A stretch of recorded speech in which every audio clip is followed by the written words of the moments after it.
High, আমি win.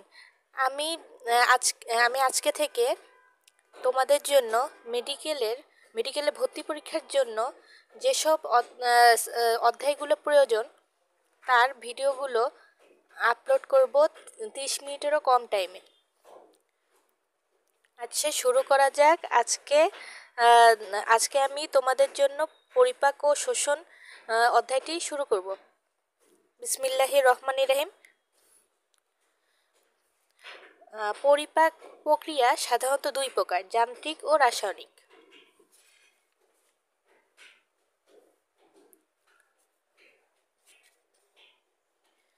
পৌষ্টিকতন্ত্র দুইভাবে গঠিত, একটা হচ্ছে পৌষ্টিক নালী আর পৌষ্টিক গ্রন্থি। পৌষ্টিক নালীর দৈর্ঘ্য হচ্ছে হলো 8 থেকে 10 মিটার। আমি এই ছকগুলো এবং হচ্ছে হলো চার্টগুলো সবগুলো হচ্ছে হলো পরে ব্যাখ্যা করব।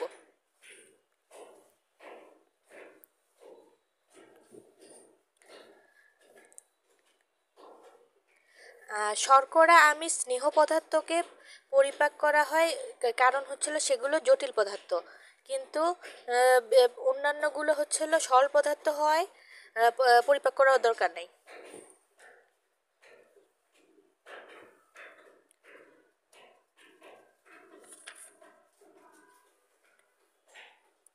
জিহ্বা যুক্ত থাকে নিম্ন চোয়ালের অস্থির সাথে। জিহ্বায় সাতকুড়ির আকৃতি হচ্ছিল ফ্লাক্স আকৃতির, এটা হচ্ছিল পৃষ্ঠতলে সংযুক্ত থাকে। জিহ্বায় সাতকুড়ির সংখ্যা 2000 থেকে 10,000টি। আর জিহ্বার অগ্রভাগে পাওয়া যায় হচ্ছিল মিষ্টতা, তারপরে হচ্ছিল অগ্রভাগের দুই পাশে পাওয়া যায় হচ্ছিল লবণাক্ততা, আর হচ্ছিল পশ্চাৎভাগের দুপাশে পাওয়া যায় টক, আর পশ্চাৎভাগে পাওয়া যায় তিক্ততা।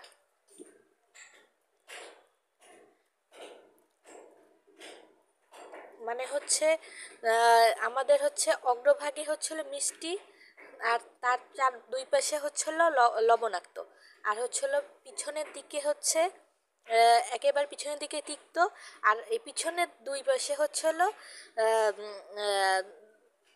অম্লীয়।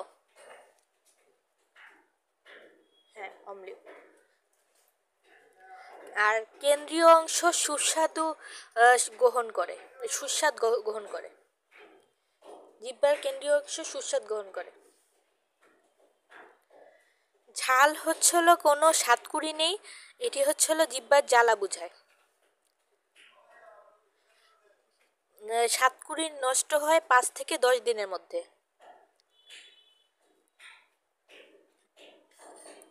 লালাগ্রন্থির সংখ্যা তিন জোড়া।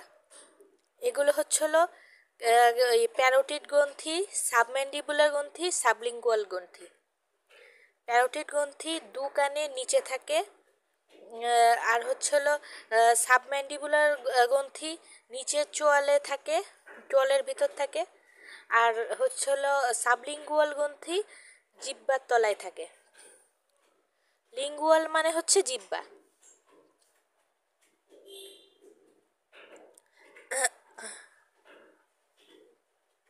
গ্রন্থিগুলো রসক্ষরণ করে, আর এপিথেলিয়াম দিয়ে আবৃত।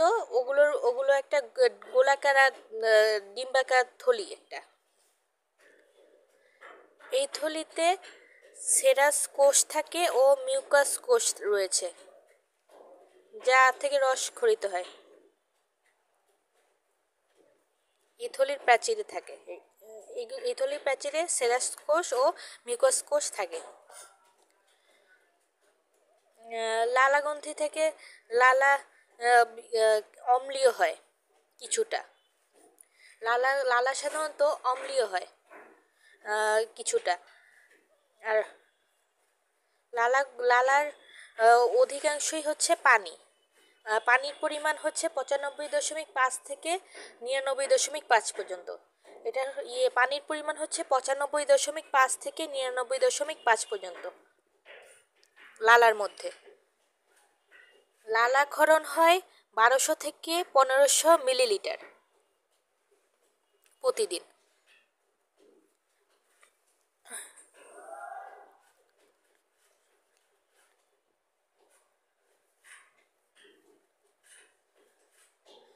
4 ধরনের দাঁত রয়েছে: কর্তন, ছেদন, অগ্রপেশন, পেশন। কর্তন হচ্ছে হলো ইনসিজর, ছেদন হচ্ছে ক্যানাইন, অগ্রপেশন প্রিমোলার, আর পেশন হচ্ছে মোলার।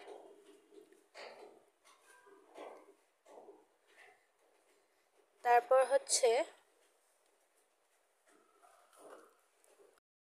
পিছনে কোমল তালু থাকায় খাদ্যমণ্ড নাসারন্ধ্র পথে প্রবেশ করতে পারে না। জিহ্বার গোড়ার দিকে শ্বাসনালীর উপরের অংশে হচ্ছিল তরুণাস্থি নির্মিত এপিগ্লোটিস থাকে, যা খাদ্য গ্রহণের সময় হচ্ছিল ষড়যন্ত্রের মুখটা ঢেকে রাখে। তারপর হচ্ছে রাসায়নিক পরিপাক। তারপর রাসায়নিক পরিপাক শুরু হচ্ছে। তো লালাগ্রন্থি থেকে যেই রসগুলো এনজাইমগুলো নিঃসৃত হয় সেগুলো হচ্ছে টায়ালিন ও মল্টেজ। এগুলো হচ্ছে শর্করা বিশ্লেষণ করে। জটিল শর্করাকে মল্টোজে পরিণত করে টায়ালিন, আর মল্টোজকে গ্লুকোজে পরিণত করে মল্টেজ।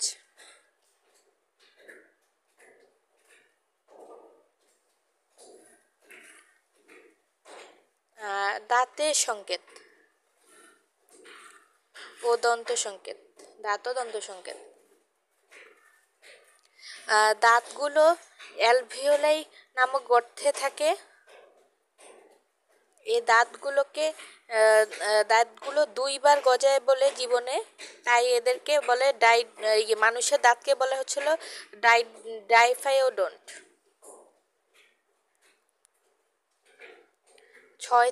2 থেকে 6 বছরে যেই দাঁতগুলো 20টা দাঁত গজায়, দুধ দাঁত। 2 থেকে 6 বছরের মধ্যে 20টা দুধ দাঁত গজায়। আর হচ্ছে 8 থেকে 10 বছরের মধ্যে স্থায়ী দাঁত প্রতিস্থাপিত হয়।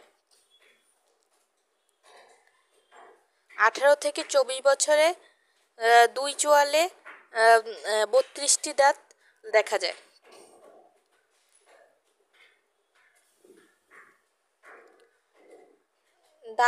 দাঁত সাধারণত 4 ধরনের হয়ে থাকে: কর্তন, ছেদন, অগ্রপেশন, পেশন।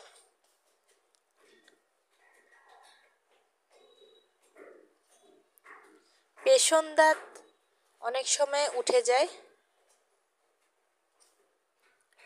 সেটা হচ্ছে আক্কেল দাঁত।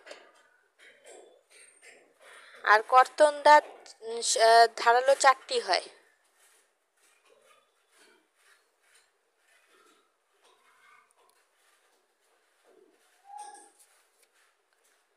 পেশন দাঁত সাধারণত পেশন বা মোলার দাঁত হচ্ছিল আক্কেল দাঁতে পরিণত হতে পারে।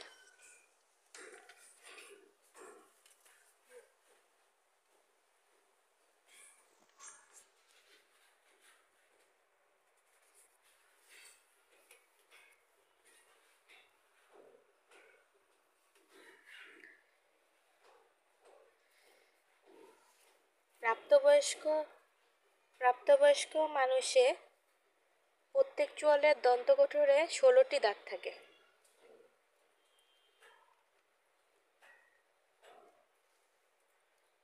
প্রাপ্তবয়স্ক মানুষের দন্তকোঠরে 16টি দাঁত থাকে। চোয়ালের সামনে 4টি কর্তন দাঁত থাকে, আর দুপাশে 1টি করে ছেদন দাঁত থাকে।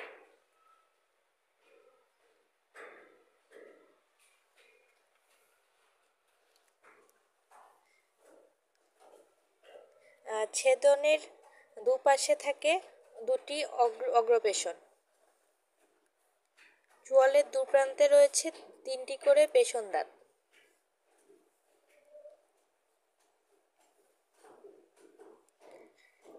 এটি হচ্ছিল বোঝার জন্য সহজ উপায় হচ্ছে প্রাপ্তবয়স্ক মানুষের দন্ত সংকেত হচ্ছে I2, C1, P2, M3, মানে 21, 23। ICP1, ICPM, ICPM। প্রাপ্তবয়স্ক মানুষে দন্ত সংকেত হচ্ছে ICPM 21-23।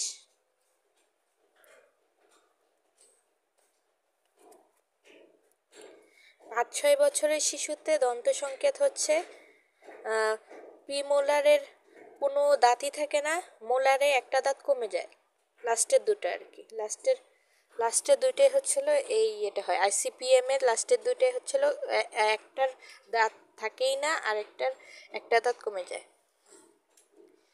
তখন হয় 21-0-2।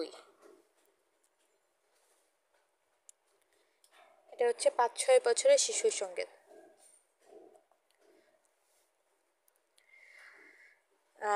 ছদ্ম ভূমিষ্ঠ শিশুর ক্ষেত্রে পাকস্থলীর ধারণ ক্ষমতা থাকে 30 মিলিমিটার বা 1 আউন্স মিলিলিটার। সদ্যভূমিষ্ঠ শিশুতে পাকস্থলীর ধারণ ক্ষমতা 30 মিলিলিটার বা 1 আউন্স। বয়সন্ধিকালে হচ্ছিল 1 লিটার, প্রাপ্তবয়স্কে হচ্ছে 1.5 থেকে 2 লিটার।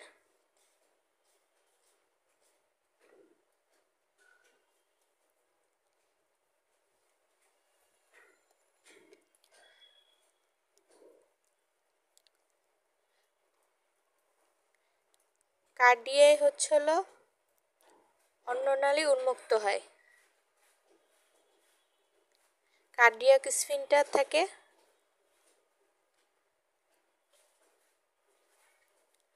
সদ্যভূমিষ্ঠ শিশুর দেহে পাকস্থলীর ধারণ ক্ষমতা হচ্ছে 30 মিলিলিটার বা 1 আউন্স, বয়সন্ধিকালে হয় 1 লিটার, আর হচ্ছে প্রাপ্তবয়স্কে হয় 1.5 থেকে 2 লিটার। অন্ননালী যে অংশে উন্মুক্ত হয় সেটা হচ্ছে কার্ডিয়াতে থাকে কার্ডিয়াক স্ফিংটার। ফান্ডাস থাকে হচ্ছিল গম্বুজাকৃতির অংশ, কার্ডিয়ার নিচে থাকে, এখানে পরিপাকে সৃষ্ট গ্যাস জমা থাকে। ফান্ডাস হচ্ছে গম্বুজাকৃতির অংশ।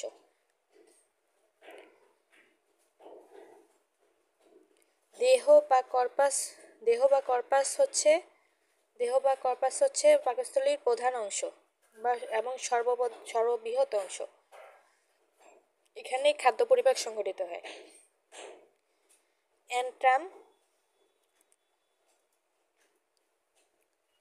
অ্যান্ট্রাম হচ্ছে কর্পাসের নিচের বাঁকা অংশ।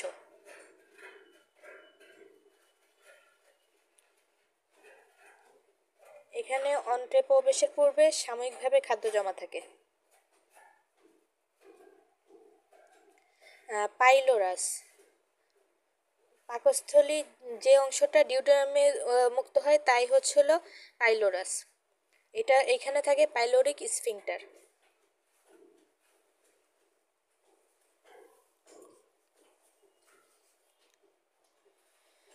যান্ত্রিক পরিপাক,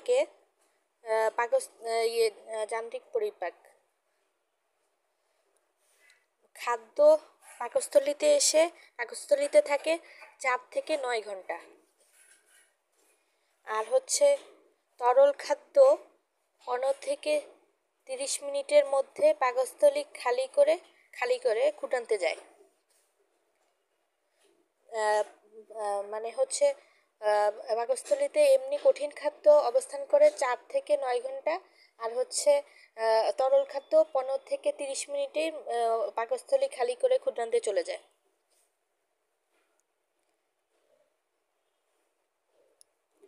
পাকস্থলীর প্রাচীর হচ্ছিল গ্যাস্ট্রিক গ্রন্থি সমৃদ্ধ এবং পেশিবহুল। গ্যাস্ট্রিক গ্রন্থি একটা নলাকার গ্রন্থি এবং 4 ধরনের কোষে গঠিত।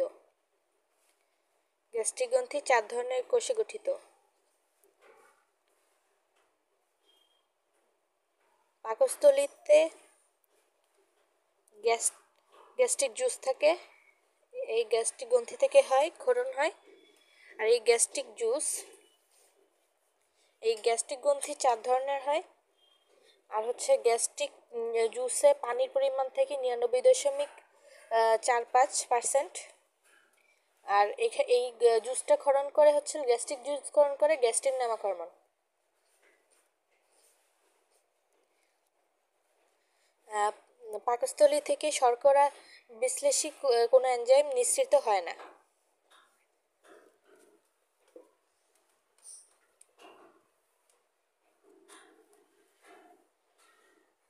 পাকস্থলী শর্করা বিশ্লেষণ করে না।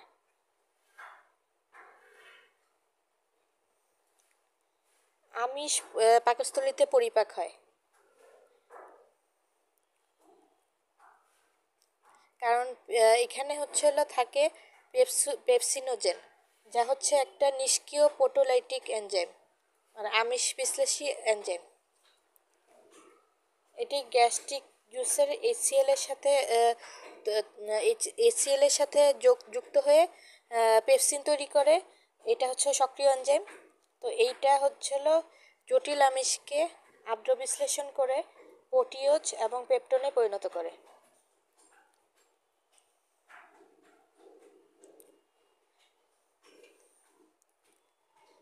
পাচকরসে জিলেটিনেজ নামক এনজাইম জিলেটিন তৈরি করে। জিলেটিন আমিষকে আংশিক বিশ্লেষণ করে পেপটন ও পলিপেপটাইড উৎপন্ন করে। দুধের আমিষ কেসিন।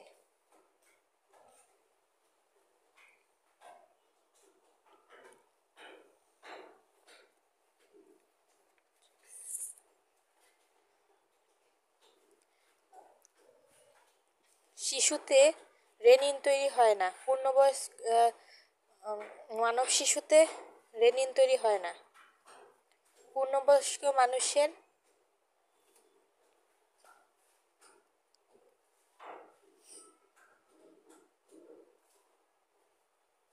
পূর্ণবয়স্ক মানুষের মতোই কেসিন পেপসিনের সাহায্যে পলিপেপটাইডে পরিণত হয়।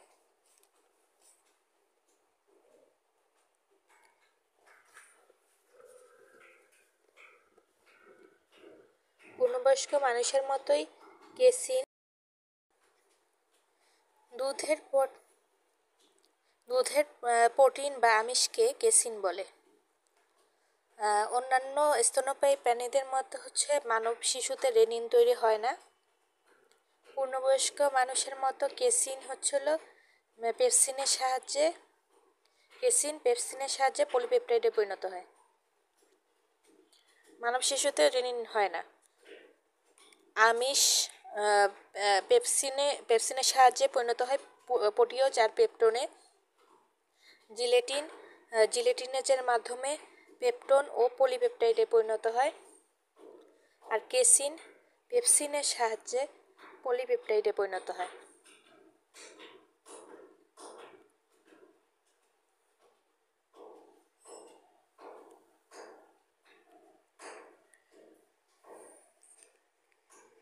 অম্লীয় মাধ্যমে স্নেহ বিশ্লেষী এনজাইম কাজ করতে পারে না, কিন্তু পাকস্থলীতে গ্যাস্ট্রিক লাইপেজ নামক খুব দুর্বল স্নেহ বিশ্লেষণকারী এনজাইম থাকে।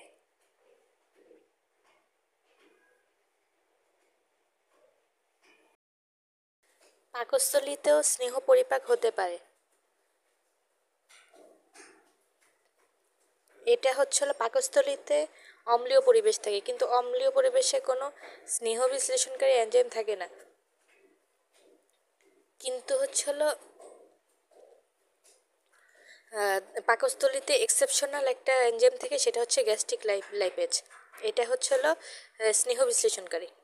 গ্যাস্ট্রিক লাইপেজ বাটার ফ্যাটকে ভেঙে ফেলে, ফ্যাটি অ্যাসিড আর গ্লিসারল তৈরি করে। বাটার ফ্যাট ভাঙার জন্য দায়ী গ্যাস্ট্রিক লাইপেজ।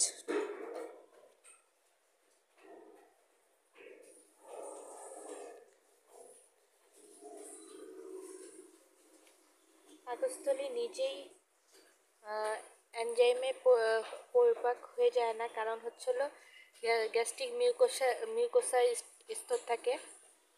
গ্যাস্ট্রিক মিউকোসা স্তর থাকে, যার মাধ্যমে মিউকাস, এসিএল, প্রোএনজাইম, বাইকার্বনেট ক্ষরণ করে।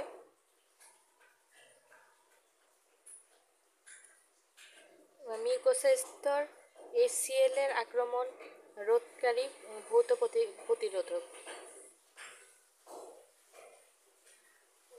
প্রতিবন্ধক। আর বাইকার্বনেট একটা ক্ষার যা HCl কে প্রশমিত করে। আর এনজাইম পেপসিনোজেন নামে প্রথমে নিষ্ক্রিয় এনজাইম থাকে হিসেবে থাকে। HCl এর সংস্পর্শে এলে সক্রিয় পেপসিনে পরিণত হয়। এইসব কারণ হলো পাকস্থলী এনজাইমে পরিপাক হয়ে যায় না, কারণ হচ্ছে পাকস্থলীর মিউকাস স্তর HCl এর আক্রমণকে রোধ করে, ভৌত প্রতিবন্ধক। আর হচ্ছে বাইকার্বনেট ক্ষার, এটা HCl কে প্রশমিত করে।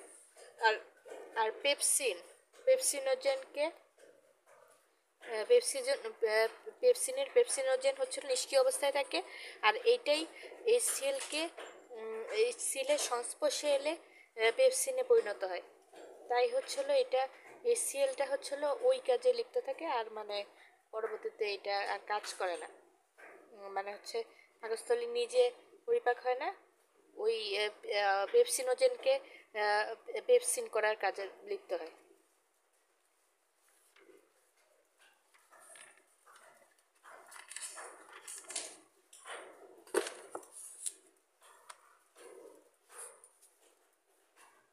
তারপরে পাকস্থলীর অন্তঃস্থ এপিথেলিয়ামের কোষগুলো খুবই ঘন, সংলগ্ন ও দৃঢ় অবস্থায় থাকে।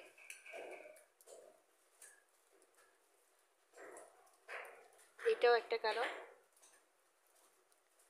আর পাকস্থলীতে এপিথেলিয়াল কোষগুলো 3 থেকে 6 দিন বাঁচে, সবসময় নতুন কোষ দিয়ে প্রতিস্থাপিত হয়। এই জন্য পাকস্থলী সুরক্ষা নিয়ন্ত্রণ করে। মানে পাকস্থলীর কোষগুলো 3 থেকে 6 দিন অন্তর অন্তর প্রতিস্থাপিত হয়।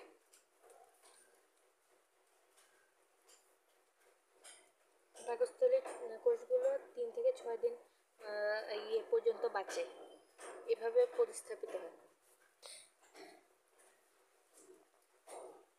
হেলিকোব্যাক্টার পাইলোরি ব্যাকটেরিয়ার সংক্রমণে আর NS8 ব্যথানাশক ওষুধের প্রভাবে পাকস্থলীতে ক্ষত হতে পারে, যা গ্যাস্ট্রিক আলসার নামে পরিচিত। গ্যাস্ট্রিক আলসার হয় হেলিকোব্যাক্টার পাইলোরি নামক ব্যাকটেরিয়ার কারণে, আর NS8 ওষুধের কারণে। এটা NS8 ব্যথানাশক ওষুধ। এটা non steroidal anti inflammatory drug. Non steroidal anti inflammatory drug. Non steroidal anti inflammatory drug. এটা NS8।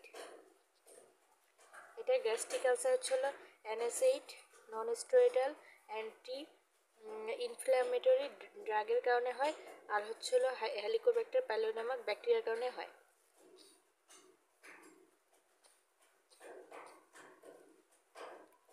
ক্ষুদ্রান্তে পরিপাক।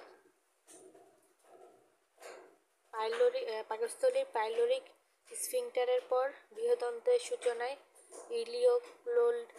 ইলিওকোলিক স্ফিংক্টার পর্যন্ত বিস্তৃত প্রায় 6 থেকে 7 মিটার লম্বা পেঁচানো অংশকে ক্ষুদ্রান্ত বলে। ক্ষুদ্রান্ত 6 থেকে 7 মিটার লম্বা। ক্ষুদ্রান্ত 6 থেকে 7 মিটার লম্বা, আর পোস্টিনাল 8 থেকে 10 মিটার লম্বা। আর ক্ষুদ্রান্ত 6 থেকে 7 মিটার লম্বা। ক্ষুদ্রান্ত পাকস্থলীর পাইলোরিক স্ফিংক্টার থেকে বৃহদন্ত্রের সূচনায় থাকা ইলিওকোলিক স্ফিংক্টার পর্যন্ত থাকে অংশটুকুকে ক্ষুদ্রান্ত বলে। ক্ষুদ্রান্ত 3টা ভাগ: ডিউডেনাম, জেজুনাম, ইলিয়াম। ইলিয়ামের আছে, এটা পেঁচানো মতো। আর আই থাকলে ওই শনি চক্রের অংশ। ডিউডেনাম ক্ষুদ্রান্তের প্রথম অংশ, যা ইউ আকৃতির ও 25 থেকে 30 সেন্টিমিটার লম্বা। ডিউডেনাম ইউ আকৃতির, এটা ক্ষুদ্রান্তের প্রথম অংশ, এটা 25 থেকে 30 সেন্টিমিটার লম্বা। খুবই কম, ছোট, 25 থেকে 30 সেন্টিমিটার লম্বা। জেজুনাম মধ্যাংশ লম্বায় 2.5 মিটার। জেজুনাম মধ্যাংশ এটা হচ্ছিল মাত্র 2.5 মিটার লম্বা। শেষ অংশটি ইলিয়াম, যা ক্ষুদ্রান্তের 3/5 গঠন করে। ক্ষুদ্রান্তের 5 ভাগের 3 ভাগ হচ্ছিল লাস্টের ইলিয়াম। ক্ষুদ্রান্তের 5 ভাগের 3 ভাগ হচ্ছে ইলিয়াম। ক্ষুদ্রান্তের 5 ভাগের 3 ভাগ হচ্ছে ইলিয়াম। আর হচ্ছে জেজুনাম হচ্ছে 2.5 মিটার লম্বা হয়। 5 ভাগের 3 ভাগ হচ্ছে ইলিয়াম।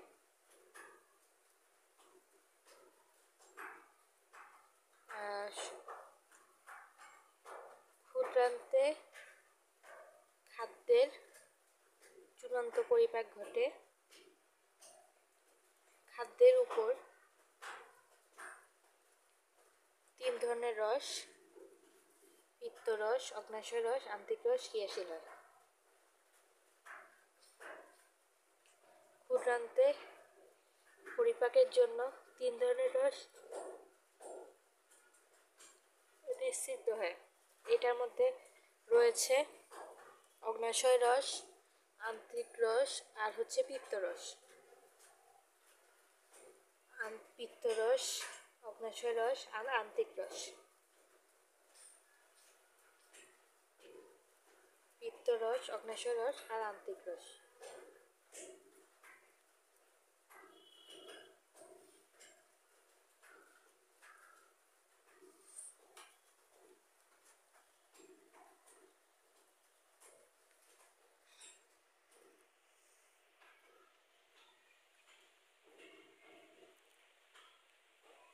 আন্ত্রিক রসের মিউসিনের ক্রিয়ায় ক্ষুদ্রান্তে যান্ত্রিক পরিপাক। ক্ষুদ্রান্তে যান্ত্রিক পরিপাকে হচ্ছে আন্ত্রিক রসের মিউসিনের ক্রিয়ায় ক্ষুদ্রান্তে অবস্থিত খাদ্যবস্তু পিচ্ছিল হয়ে স্থানান্তরিত হয়। আর ব্রুনাস গ্রন্থি ও গবলেট কোষ থেকে মিউকাস উৎপন্ন হয়। মিউকাস উৎপন্ন হয় হচ্ছিল ব্রুনাস গ্রন্থি আর গবলেট কোষ থেকে।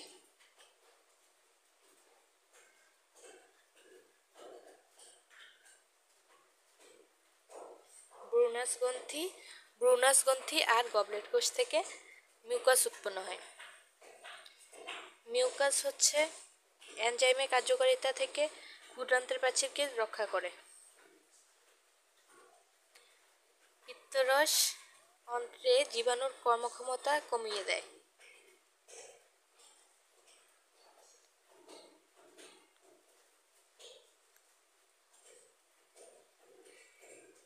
পিত্তরস জীবাণুকে ধ্বংস করতে পারে আর কি, কর্মক্ষমতা কমিয়ে দেয়। পিত্ত লবণগুলো ক্ষুদ্রান্তের পেশির কোমসংকোচন বাড়িয়ে বৃহদন্তের দিকে খাদ্যের গতি বৃদ্ধি করে। পিত্ত লবণগুলো ক্ষুদ্রান্তের পেশির কোমসংকোচন ঘটায়।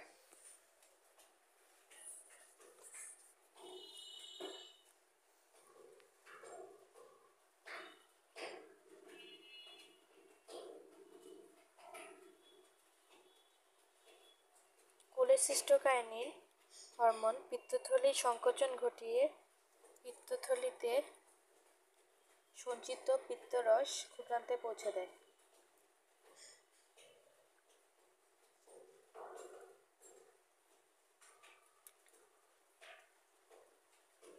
কোলেসিস্টোকাইনিনে সিস্ট আছে। সিস্ট হচ্ছে পিত্তথলি। পিত্তথলির সংকোচন ঘটিয়ে পিত্তথলির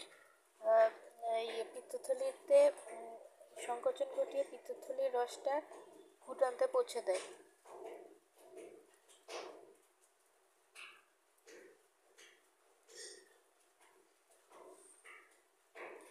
পিত্ত লবণ স্নেহদ্রব্যকে অবদ্রবণ বা ইমালসিফিকেশনের মাধ্যমে সাবানের ফেনার মতো ক্ষুদ্র কণায় পরিণত করে।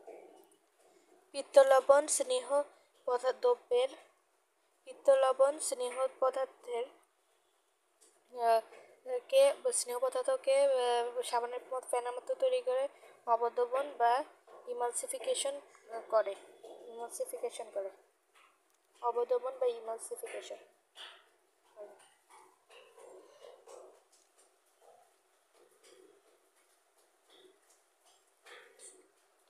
ক্ষুদ্রান্তে শর্করা পরিপাক করা হয়। ক্ষুদ্রান্তে শর্করা পরিপাক হচ্ছে অ্যামাইলেজ শর্করা পরিপাক করে, অগ্ন্যাশয়ের রসের অ্যামাইলেজ করে, অ্যামাইলেজ স্টার্চ ও গ্লাইকোজেনকে মল্টোজে পরিণত করে, আর মল্টোজকে গ্লুকোজে পরিণত করে।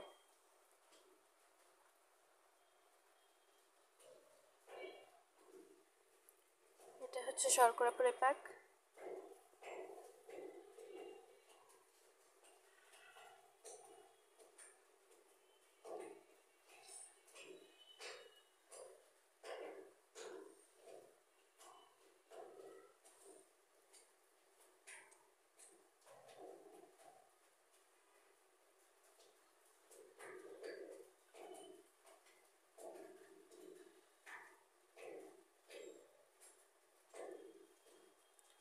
আন্ত্রিক রসে শর্করা পরিপাক।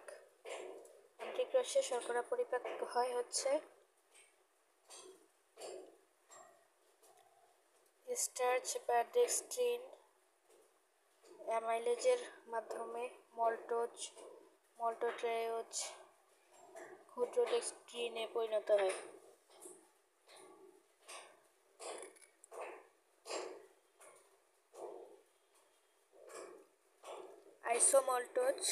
আইসোমল্টেজের মাধ্যমে মল্টোজ ও গ্লুকোজ তৈরি করে।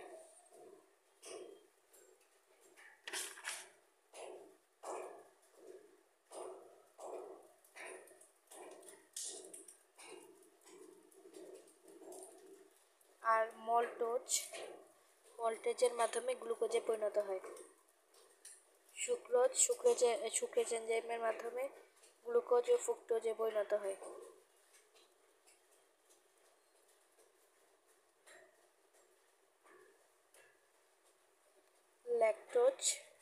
ল্যাকটেজের মাধ্যমে গ্লুকোজ ও গ্ল্যাকটোজে পরিণত হয়।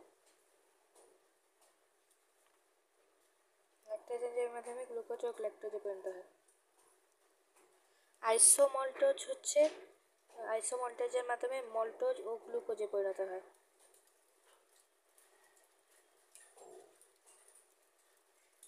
আন্ত্রিক অ্যামাইলেজ স্টার্চকে ভেঙে মল্টোট্রেয়োজ ও ক্ষুদ্র ডেক্সট্রিনে পরিণত করে। আন্ত্রিক অ্যামাইলেজ স্টার্চ ও ডেক্সট্রিনকে ভেঙে মল্টোট্রেয়োজ ক্ষুদ্র ডেক্সট্রিনে পরিণত করে। আইসোমল্টোজকে ভেঙে মল্টোজ ও গ্লুকোজে পরিণত করে, আর মল্টেজকে ভেঙে গ্লুকোজে পরিণত করে।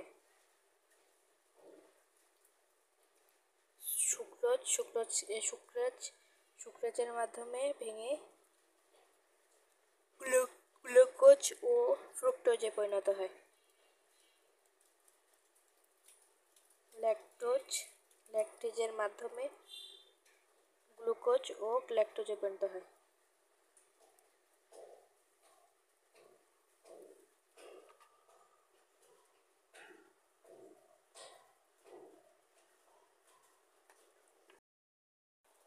আমিষ পরিপাক। ক্ষুদ্রান্তে আমিষ পরিপাক অগ্ন্যাশয় রসের ট্রিপসিন, প্রোটিওজ এবং পেপটনকে ভেঙে পলিপেপটাইডে পরিণত করে।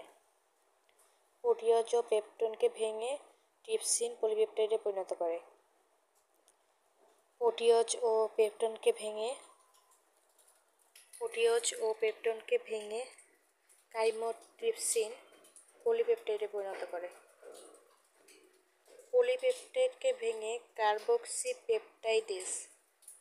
কার্বক্সিপেপটাইডেজ ডাইপেপটাইডে ও অ্যামিনো অ্যাসিড পরিণত করে। কার্বক্সিপেপটাইডেজ পলিপেপটাইডকে ভেঙে।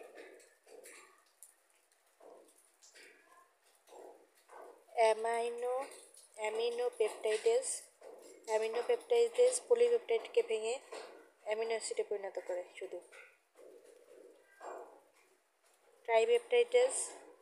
ট্রাইপেপটাইডকে ভেঙে ট্রাইপেপটাইডেজ অ্যামিনো অ্যাসিডে পরিণত করে। ডাইপেপটাইডকে ভেঙে অ্যামিনো অ্যাসিডে পরিণত করে। কোলাজিনেজের মাধ্যমে সরল পেপটাইডে পরিণত হয়। পেপটাইড আর কি। শুধু ট্রিপসিন প্রোটিওজ ও পেপটনকে পলিপেপটাইডে পরিণত করে। আর হচ্ছিল ট্রিপসিন আর কাইমোট্রিপসিন প্রোটিওজ ও পেপটনকে পলিপেপটাইডে পরিণত করে। আর কার্বক্সিপেপটাইডেজ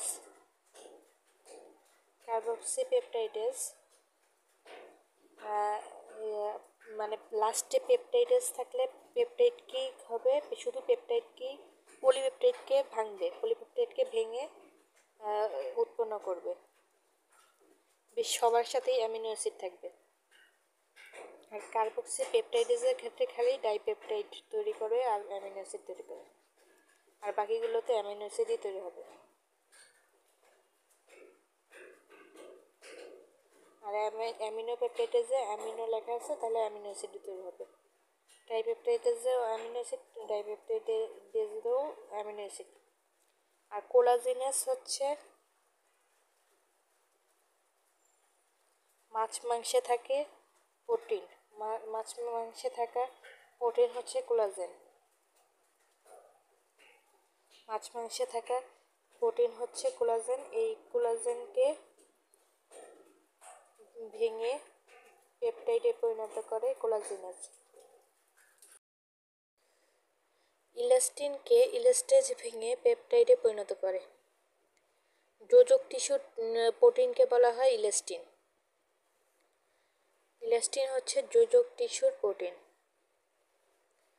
যোজক টিস্যুর প্রোটিন ইলাস্টিনকে ভাঙে ইলাস্টেজ হচ্ছে পেপটাইডে পরিণত করে।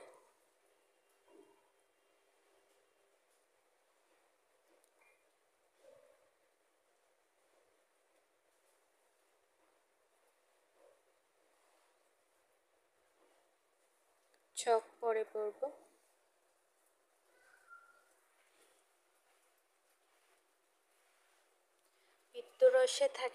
পিত্তরসে যে উপাদানগুলো থাকে sodium glycolate, sodium taurocholate, potassium sodium glycocholate, sodium taurocholate, potassium glycolate, potassium taurocholate. পিত্তরসে যে উপাদানগুলো থাকে সেগুলো হচ্ছে সোডিয়াম গ্লাইকোকোলেট, পটাশিয়াম গ্লাইকোলেট, আর হচ্ছে সোডিয়াম টরোকোলেট, পটাশিয়াম টরোকোলেট। এগুলো হচ্ছিল পিত্তরসে যে পিত্তলবণ।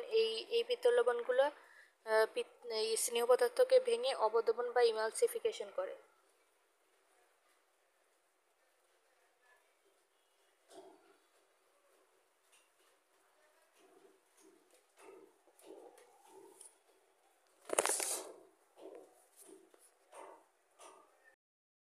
পরিপাক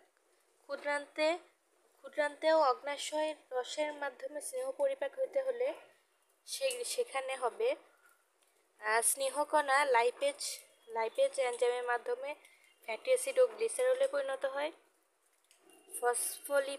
ফসফোলাইপেজের মাধ্যমে ফ্যাটি অ্যাসিড, গ্লিসারল ও ফসফরিক অ্যাসিড তৈরি করে।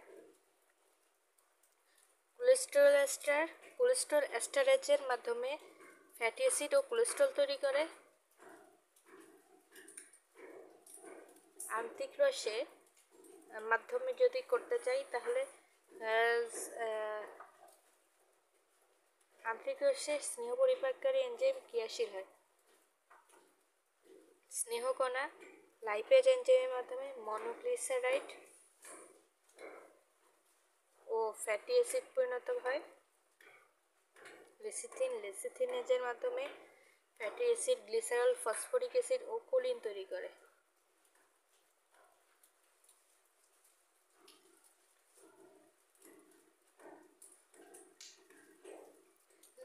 স্নেহকণা লাইপেজের মাধ্যমে ফ্যাটি অ্যাসিড ও গ্লিসারলে পরিণত হয়।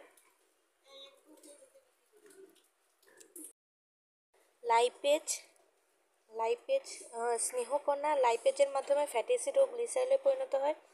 আর ফসফোলিপিডকে ফসফোলাইপেজ ভেঙে ফ্যাটি অ্যাসিড, গ্লিসারল আর ফসফরিক অ্যাসিড তৈরি করে। কোলেস্ট্রল এস্টারেজ ফ্যাটি অ্যাসিড ও কোলেস্ট্রলে পরিণত করে। আন্তরিক রশ্মির নিচের স্নেহ পরিপাককারী এনজাইমগুলো ক্রিয়াশীল হয়। স্নেহকণা লাইপেজের মাধ্যমে মনোগ্লিসারাইড এবং ফ্যাটি অ্যাসিডের তৈরি হয়। স্নেহকণা লাইপেজের মাধ্যমে মনোগ্লিসারাইড এবং ফ্যাটি অ্যাসিডে পরিণত হয়।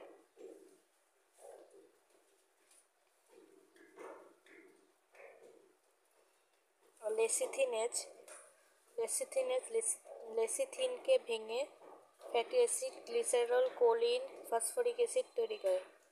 লেসিথিনকে ভেঙে phosphoric acid, choline, fatty acid ও গ্লিসারল তৈরি করে। লেসিথিনেসকে ভেঙে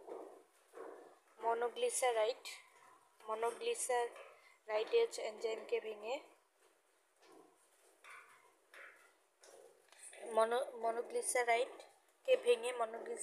মনোগ্লিসারাইডেজ ফ্যাটি অ্যাসিড ও গ্লিসারলে পরিণত করে।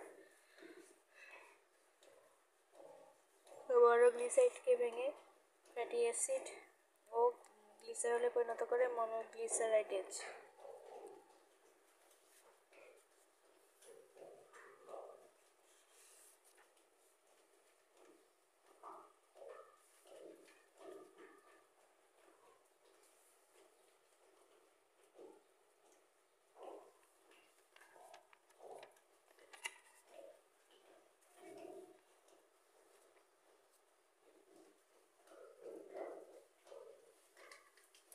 মানবদেহে 5 ধরনের পৌষ্টিক গ্রন্থি আছে: লালা গ্রন্থি, যকৃৎ গ্রন্থি,